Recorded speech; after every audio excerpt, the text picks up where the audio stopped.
آپ نے سنا ہوگا حضور نے سورہ رحمان کے بارے میں فرمایا ہے سورۃ الرحمان عروس القرآن. یہ سورہ رحمان جو ہے یہ قرآن کی دلہن ہے. جیسے دلہن کو آپ خوشنما لباس پہناتے ہیں، آراستہ پیراستہ اس کو گہنے اور اس کو زیور پہناتے ہیں، تو جس طریقے سے سجاتے ہیں آپ دلہن کو، اللہ تعالیٰ نے ایک سورت قرآن مجید میں یہ ایسی رکھی ہے سورہ رحمان کی، اسے خوب سجایا ہے. اس میں الفاظ کا در و بست، اس کا اپنا ایک ڈیوائن میوزک ہے. وہ تو اللہ تعالیٰ قراء جو ہے خاص طور پر مصر کے قراء، اللہ تعالیٰ ان پر رحمت نازل فرمائے، ان کی خطاؤں سے درگزر کرے. جس طرح قرآن کے انٹرنسک میوزک کو انہوں نے واضح کیا ہے. واقعہ یہ ہے کہ اگر یہ لوگ نہ ہوتے، شیخ عبد الباسط محمد عبد الصمد، شیخ محمود خلیل الحسنی، یہ لوگ کہ جنہوں نے قرآن کے اس غنا میوزک، یہ لفظ جو ہے آپ حیران نہ ہو کہ میں یہ کوئی شاید توہین کر رہا ہوں قرآن کی، حضور نے یہ لفظ استعمال کیا ہے. تغنو، اس قرآن کو اچھی سے اچھی خوشلہانی کے ساتھ پڑھو.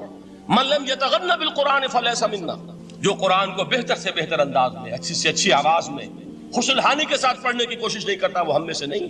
بلکہ ایک مرتبہ حضور رات کے وقت آپ گشت پر تھے اپنے ساتھیوں کے حالات معلوم کرنے کے لیے. حضرت ابو موسیٰ اشعری رضی اللہ تعالیٰ عنہ ایک صحابی ہیں، ان کے گھر کے پاس سے گزر ہوا، وہ رات کو تہجد پڑھ رہے تھے، کھڑے ہوئے کیف کے عالم میں قرآن تلاوت کر رہے ہیں. حضور کو بہت پسند آئی ان کی قرات، کافی دیر تک وہاں کھڑے سنتے رہے. اب انہیں کیا پتا کون سن رہا ہے.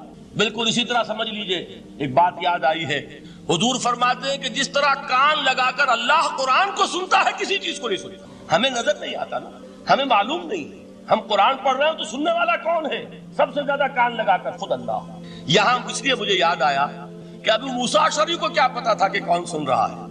وہ اپنی کیفیت میں نماز میں تہجد میں قرآن کی تلاوت کر رہے تھے، اور ظاہر بات ہے ان کے گھر ایکڑوں میں بنے ہوئے نہیں تھے، ایک ایک کمرہ، ایک ایک کوئی حجرہ، ایسے تو گھر تھے نا صحابہ کے.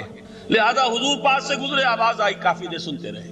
اس کے بعد آپ تشریف لے گئے، صبح فجر میں ملاقات ہوئی تو حضور نے تحسین کے انداز میں فرمایا یا ابا موسیٰ انک قد اوتیت مزمارا من مزامیر آل داؤد. اے ابو موسیٰ، تمہیں تو آل داؤد کے سازوں میں سے ایک ساز اللہ نے عطا فرما دیا. جس طرح حضرت داؤد، لہن داؤدی مشہور ہے کہ جب وہ پچھلے پہر رات کو حمد کے ترانے الاپتے تھے، قرآن میں ہے کہ پرندے شامل ہو جاتے تھے ساتھ، اور پہاڑ وجد میں آتے تھے، پہاڑ بھی ان کے ساتھ شریک ہوتے تھے. تو جس طرح کا اللہ نے ان کو لہن عطا فرمایا تھا، حضور نے تحسین کے انداز میں فرمایا ہے ابو موسیٰ اشعری، اللہ نے تمہیں بھی آل داؤد کے سازوں میں سے ایک ساز عطا فرمایا. بہرحال قرآن مجید کا جو یہ میوزک ہے، قرآن کے الفاظ کا جو حسن ہے، جہاں تک حسن معنوی ہے وہ تو ہر لفظ میں ہے، لیکن یہ حسن ظاہری، حسن صوتی، حسن لفظی، یہ اپنے کلائمیکس پر آپ کو نظر آئے گا سورہ رحمان. لیکن قرآن میں یہ سورت اس اعتبار سے بھی ممتاز ہے، اس کی 4 آیات پر ذرا توجہ کریں گے، عجیب حقائق سامنے آئیں گے. جہاں یہ قرآن مجید کے حسن صوت اور حسن لفظی کی معراج ہے، وہیں اس کی پہلی 4 آیات میں 4 چوٹی کی چیزوں کا ذکر ہے، سب سے اونچی چیز ہے. پہلی آیت کیا ہے؟ الرحمن. ایک آیت ہو گئی. رحمان کیا ہے؟ اللہ کا نام ہے. کبھی آپ نے غور کیا اللہ کے ناموں میں سب سے پیارا نام کون سا ہوگا؟ رحمان. کیوں؟ اس کا مادہ کیا ہے؟ رحمت. ہمیں سب سے بڑھ کر جس چیز کی ضرورت ہے وہ کیا ہے؟ رحمت خداوندی. نام اچھی طرح سن لیجئے اس حضور کے قول کو. حضور فرماتے کوئی شخص جنت میں مجرد اپنے عمل کی بنیاد پر داخل نہیں ہو سکے گا جب تک کہ رحمت خداوندی دستگیری نہ کرے. کسی صحابی نے بڑی ہمت اور جرأت کا ثبوت دیا کہ پوچھ لیا کیا حضور آپ بھی؟ جب آپ نے فرمایا کوئی شخص داخل نہیں ہو سکتا جنت میں محض اپنے عمل کی بنیاد پر جب تک کہ رحمت خداوندی جو ہے وہ دستگیری نہ فرمائے. پوچھا گیا کیا آپ بھی؟ آپ نے فرمایا ہاں میں بھی. آپ انداز کیجئے کہ اگر محمد الرسول اللہ بھی رحمت خداوندی کے ضرورت مند ہوں تو تاب دیگراں چے رسد، ہماری تو سب سے بڑی ضرورت رحمت خداوندی. اب یہ رحمت جو ہے قرآن مجید میں اللہ تعالیٰ کی یہ شان 2 الفاظ کے ذریعے سے آتی ہے، رحیم اور رحمان. اور کوئی مادہ نہیں ہے جس سے 2 نام بنتے ہوں اللہ کا، لیکن یہ مادہ ہے واحد رحمت کا کہ جس سے رحمان بھی ہے رحیم بھی ہے. رحیم صفت مشبہ ہے، رحمت دائم ہو جائے گی، مستقل ہوگی تو رحیم کہیں گے. اور رحمان، اس میں رحمت کی ہے وہ شان ہے کہ جیسے ٹھاٹھے مارتا ہوا سمندر ہو، ہیجان کی کیفیت، طوفانی کیفیت، رحمت خداوندی کا طوفانی جوش، وہ ہے رحمان. آپ تو رہتے اس علاقے میں ہیں، آپ کو معلوم ہے عرب اگر بھوکا مرا جا رہا ہو تو کیا کہے گا؟ انا جوعان. پیاسا مرا جا رہا ہو انا عطشان. بہت غضبناک ہوگا غضبان. غضبان آصفہ قرآن میں آیا ہے، بہت غضبناک. رحمان جس کی رحمت جو ہے جوش میں ہے، ٹھاٹھے مارتے ہوئے سمندر کے مالک. تو یہ اللہ تعالیٰ کے ناموں میں سب سے پیارا نام. اب آگے چلیے. الرحمن علم القرآن، رحمان نے قرآن سکھایا. رحمت خداوندی کا سب سے بڑا مظہر، رحمان کی رحمانیت کا سب سے بڑا مظہر قرآن ہے. ان میں جو منطقی ربط ہے اس کو سمجھتے جائیے. اچھا آپ یہ سوچئے، جو علم بھی انسان کو حاصل ہوا وہ کس نے دیا؟ اللہ نے. سائنس کا علم کس نے دیا؟ اللہ نے. علم آدم الاسماء کلہا، وہ علم الاسماء جو حضرت آدم کو دے دیا گیا تھا ازل میں، یہ اسی کا ظہور ہے، یہ اسی کی ایکسفولیشن ہے جو ہو رہی ہے اور ہوتی رہے گی ابھی. اور دوسرے علم ہے وہ کس نے دیا؟ اللہ نے. لا یحیطون بشیء من علمہ الا بما شاء، مخلوق میں سے کوئی اللہ کے علم میں سے کسی شے کا احاطہ نہیں کر سکتا مگر وہ جتنا اللہ دینا چاہے. لیکن یہ کہ تمام علوم میں چوٹی کا علم قرآن. نوٹ کرتے جائیے، چوٹی کی چیزیں جمع کیجیے. اللہ کے ناموں میں چوٹی کا نام رحمان. اللہ نے جو کچھ انسان کو سکھایا اس میں چوٹی کا علم قرآن. خلق الانسان، انسان کو پیدا فرمایا. سوال یہ کہ حیوانات کو کس نے پیدا فرمایا؟ آسمان کس نے پیدا کی؟ زمین کس نے پیدا کی؟ فرشتے کس نے پیدا کی؟ کیا مطلب خلق الانسان؟ اس کی تمام مخلوقات میں اس کا کلائمیکس، اس کی تخلیق کی معراج، اس کے تخلیق کا نقطہ عروج انسان ہے. یہ ہے کہ جو مسجود ملائک بنا ہے. وَلَقَدْ كَرَّمْنَا بَنِي آدَمَ وَحَمَلْنَاهُمْ فِي الْبَرِّ وَالْبَحْرِ وَرَزَقْنَاهُمْ مِنَ الطَّيِّبَاتِ وَفَضَّلْنَاهُمْ عَلَى كَثِيرٍ مِّمَّنْ خَلَقْنَا تَفْضِيلًا. تو تخلیق میں سب سے اونچی تخلیق انسان کی، علموں میں سب سے اونچا علم قرآن کا، اللہ کے ناموں میں سب سے اونچا نام رحمان. تقاضے پورے کرو. تقاضے کیا ہے؟ ایمان ہے تو عمل درست ہونا چاہیے، ایمان ہے تو جہاد ہونا چاہیے، ایمان ہے تو جان اور مال کھپانی چاہیے. تو جو ایمان دوسرے لوگ جس طرح لائے ہیں، حمزہ بھی تو ایمان لائے ہیں، آخر ان کا راستہ تمہیں نظر نہیں آ رہا؟ ابو بکر ایمان لائے ہیں، ان کی طرح ایمان لاؤ. تو انہوں نے کیا کہا؟ انؤمن کما آمن السفہاء، کیا ہم اس طرح ایمان لائے جیسے یہ بے وقوف لائے؟ سفیہ کا لفظ تو سبھی جانتے ہیں، یہ سفہاء کسے کہہ رہے ہیں؟ آپ نے پڑھا تو بہت مرتبہ ہوگا ان آیات کو، کبھی سوچا کس کو کہہ رہے ہیں؟ وہ ابو بکر کو کہہ رہے ہیں، وہ حمزہ کو کہہ رہے ہیں، وہ عمر کو کہہ رہے ہیں. ان کی تو مت ماری گئی. غر ہؤلاء دینہم، انہیں تو کوئی ہوش ہی نہیں. 2 مرتبہ حضرت ابو بکر نے وہ کام کیا ہے کہ ہر ورلڈلی وائز انسان یہ کہے گا کہ حماقت کی ہے جس کے سامنے دنیا ہے. جب ہجرت کے لیے حضور تشریف لے جا رہے تھے، 40,000 درہم کا سرمایہ تھا، جبکہ حضرت ابو بکر ایمان لائے. مکے کے چوٹی کے تاجروں میں سے تھے جو ملک التجار کہلاتے. لیکن اب وہ روپیہ کہاں خرچ ہوا؟ بلال کو خریدا، روپیہ دے کے خریدا یا ویسے ہی خرید لیا؟ آزاد کر دیا. ابو فقی کو خریدا، آزاد کر دیا. 6 ہیں غلام اور کنیزیں محمد رسول اللہ پر ایمان لانے والے جن کو ابو بکر نے اپنے پیسے سے خریدا اور آزاد کیا. یہ روپیہ تو پگھل رہا ہے نا.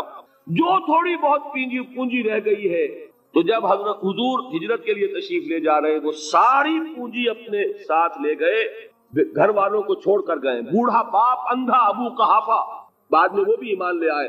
اور یہ ابو بکر ہیں کہ جن کی 3 نسلیں ایک وقت میں موجود تھی مسلمانوں کی. ابو قحافہ مومن، ابو بکر مومن، اور ابو بکر کی اولاد مومن، عائشہ، اسما اور ابو بکر اور عبد الرحمن ابن ابی بکر. یہ کون ہے؟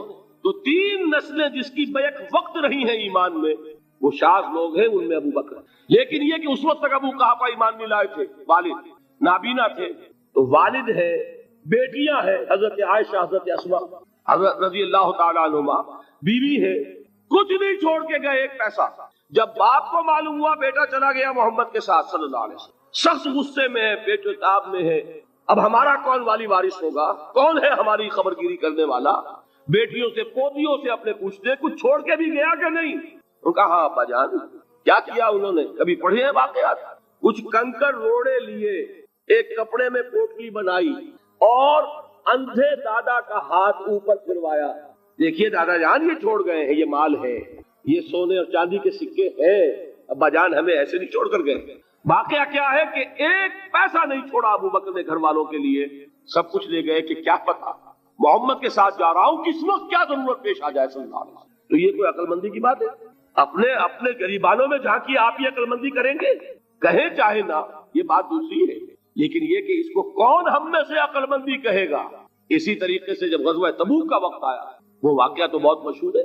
حضرت عمر فرماتے ہیں کہ اس زمانے میں میرے پاس اتفاقاً پیسہ بہت تھا، میں نے یہ سوچا دل میں کہ اس مرحلے پر تو میں ابو بکر سے بازی لے جاؤں گا.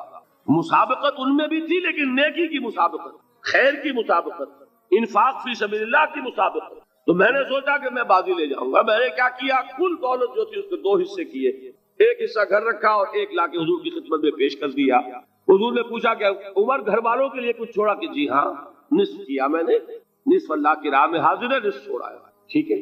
اب وہ آئے ابو بکر, پوچھا حضور نے ابو بکر گھر والوں کے لیے کچھ چھوڑا, کہ نہیں, صدیق کے لیے ہے خدا کا رسول بس, گھر میں اللہ اور اس کے رسول کے نام کے سوا کچھ نہیں تھے. یہی ہے نا, پروانے کو چراغ ہے, بلبل کو پھول بس, اور صدیق کے لیے ہے خدا کا رسول بس, مجھے گھر والوں کے لیے کچھ نہیں چاہیے. یہ کام جو ہے, تو یہ جن کا ہم اس وقت ذکر پڑھ رہے ہیں منافقین, ان کے نزدیک حماقت تھی یا عقل مندی تھی, یہ سمجھداری تھی یا بے وقوفی تھی؟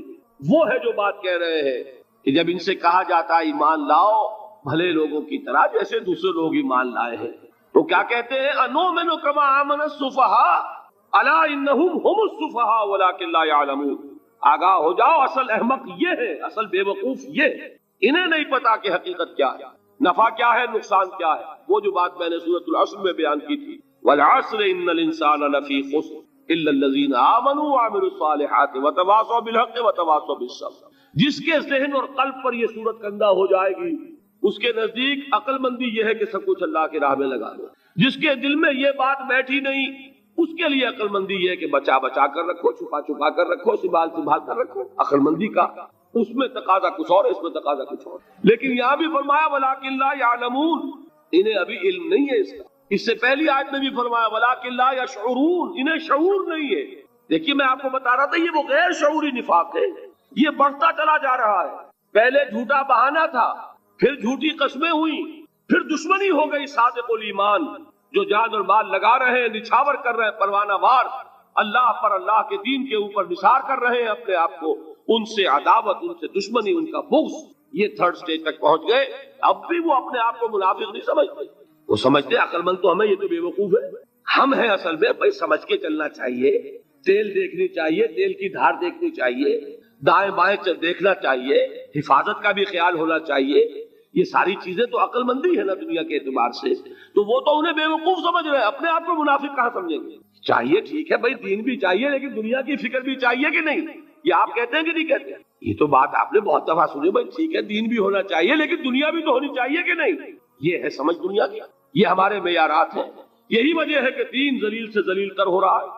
دین وہ جو میں نے حال ہی کے اشعار سنائے تھے کہ پستی کا کوئی حد سے گزر نہ دیکھے, اسلام کا گر کر نہ ابھر نہ دیکھے, مانے نہ کبھی کہ مد ہے ہر جذر کے بعد دریا کا ہمارے جو اتر نہ دے. یہ دریا چڑھا کب تھا؟ جب صحابہ کرام نے وہ فینیٹسزم جس کو آج ہم کہیں گے, اس کا جب مظاہرہ کیا, اس کا ثبوت دیا, دامے درمے سخنے, جان مال تن دھن سب لگا دیا, تو اللہ کے دین میں بہار آ گئی, رونق آ گئی, دین کا غلبہ ہو گیا. اور جب ہم اپنے سمجھ کر رکھیں گے تو ظاہر بات ہے کہ اس کا تو پھر جو حشر ہوگا وہ وہی. دین میں کمزوری, ہماری دنیا جو ہے پھل رہی ہے, پھول رہی ہے, دین جو ہے وہ کمزور ہوتا چلا. یہ ہے 3rd سٹیج اس نفاق کی, کہ جس کے بعد اب کوئی امکان واپسی کا نہیں ہے. یہ غیر شعوری نفاق, جان لیجئے کہ یہ نہیں ہے کہ ماضی ہی ماضی میں تھا, اب اس کا کوئی امکان نہیں. یہ نہ سمجھیے, اب بھی یہ نفاق جو ہے, یہ میں بتا دوں آپ کو, ایک عام آدمی ہے, دین کا تقاضا ہی سامنے نہیں ہے, اسے پتہ ہی اتنا ہے کہ اللہ کے دین کا تقاضا نماز روزہ, وہ نماز روزہ کر رہا ہے, اس پر نفاق کا حملہ نہیں ہوگا. اس کو آپ کہہ دیں کہ اس کی سمجھ کم ہے, اس کا شعور کم ہے, اسے پتہ نہیں ہے, دین کے تقاضوں سے واقف نہیں ہے, وہ بچا ہوا ہے, وہ محفوظ ہے. وہ جو میں نے آپ سے کہا تھا پرسوں, اور ایک صاحب نے جواب دیا مجھے بعد میں کہ آج آپ نے جو بات کہی ہے تو کل لوگ کم آئیں گے, آپ نے ڈرا دیا کہ یہ جو تقاضے دین کے سامنے آ رہے ہیں تو اس سے ذمہ داری بڑھ رہی ہے. اب جس نے سمجھ لیا ہے پھر پیچھے رہے, وہ نفاق کے خطرے میں ہے. جسے سمجھ ہی نہیں ہے وہ پھر بھی کوئی نہ کوئی عذر پیش کر سکے گا کہ اللہ ان مولویوں سے پوچھ جنہوں نے ہمیں بتایا نہیں, انہوں نے تو دین کے تقاضے ہمیں یہ بتائے نہیں, انہوں نے تو ہمیں نور اور بشر میں چکر دے کے لڑائے رکھا, ان سے پوچھ. اصل سے مجرم جو ہے وہ یہ ہے, وہ واقعہ یہ ہے کہ کسی درجے میں بچیں گے کہ دین چاہتا کیا ہے, دین کے تقاضے کیا ہے, توحید کی حقیقت کیا ہے, شرک کی حقیقت کیا ہے. اس کی طرف اگر توجہ ہی نہیں دلائی جا رہی اور اس غریب کو پتہ ہی نہیں, اسے پتہ ہی صرف یہ ہے کہ کھڑے ہو کر سلام پڑھنے میں اتنا فائدہ ہوتا ہے، وہ پڑھ رہا ہے بیچارہ، لہذا اس کا معاملہ آسان ہے بنسبت اس شخص کے کہ جس کے سمجھ میں آ گیا ہو، بات اس نے پالی ہو۔